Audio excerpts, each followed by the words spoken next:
Now, I want to look at a group of products that are also pooled investments like investment companies, although they are not defined under the Investment Company Act of 1940. One is a REIT, R-E-I-T, which stands for a Real Estate Investment Trust. This is a pooled investment that invests in real estate instead of companies, and its shares trade on an exchange just like a closed-end fund. So REITs are tradable shares. In order to qualify for a REIT, 75% of the income in the investment pool must come from real estate or a real estate related product. There are two types of real estate investment trusts that you must know. One is an equity REIT, and the other is a mortgage REIT.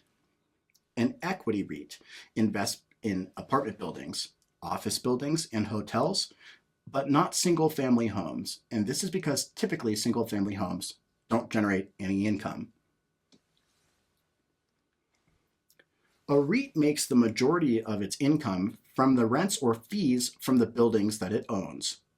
Mortgage REITs borrow money at a low rate, and then it uses that money to invest in mortgages, collateralized mortgage obligations, and even to make building loans. Because it's highly leveraged, using borrowed money, it is subject to more interest rate risks than an equity REIT. REIT taxation is covered under Subchapter M of the IRS Code, and it's exactly the same as it is for REITs as it is for mutual funds. So if a REIT distributes 90% or more of its net investment income, then it's taxed on only the remainder. So if it distributes 92%, it's taxed on the 8% remainder. If it distributes less than its 90% of its net investment income, then it's taxed on all of its net investment income. And remember that Subchapter M is designed to encourage these pooled investments to distribute the majority of their net investment income. Hedge funds are an unregulated investment pool that's only available to high net worth accredited investors. And most hedge funds have no more than 99 investors. Why is this? Well, because if they had 100 investors, they would have to register as an investment company under the Investment Company Act of 1940, and it would be subject to its regulations. Hedge funds do not want this. Most hedge funds are set up as limited partnerships, and they can engage in any type of investment activity that they want in any market in the world. They can invest in gold, they can buy oil, they can invest in shares, they can sell short bonds, they can short options, they can do anything using a high degree of leverage.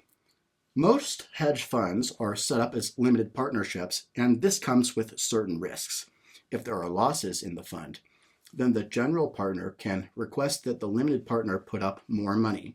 If the fund does badly and the partners want to withdraw their money, they may be limited to only making withdrawals at 1 or 2 times per year. Hedge funds are an unregulated pool of investments that are only subject to high net worth investors. However, they're always in the news because they often provide superior returns, but also huge losses. There are 2 types of investments that give people access to private placement and startups. The first is a BDC. This stands for a business development company, and it's set up like a closed-end fund, and its shares trade on the New York Stock Exchange, so it has liquidity. The second type is a venture capital fund. This is set up like a limited partnership. So therefore, its shares do not trade on the New York Stock Exchange, and therefore it has no liquidity.